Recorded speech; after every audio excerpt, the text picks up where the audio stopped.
ছেলে কিন্তু বলেছে তো কোনো সময় কাজ যাওয়া দিই মহারে মা ইচ্ছা মতো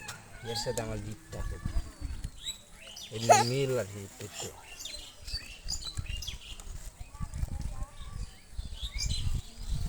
এটা বগলা রেখা এটা না এটা তো আমি বাজে কর তো খাবার থেকে খেলবো এনে গেলে জেলি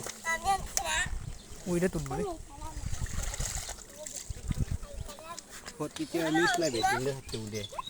কিবা উঠলা 4-5 টাকা দিলে বগলা খায় 1.5 লাখ এই হালা দে ও হালা না হাসি খেয়ে দি আমি একটা বাইবি দেখ দাও হাসি তুমি তুমি দাও জি দে যেন বগলা হয় বদলা ওই ভিতরে দাও ই দাও ইডলো জি তো কাছে ইডি কিতা দি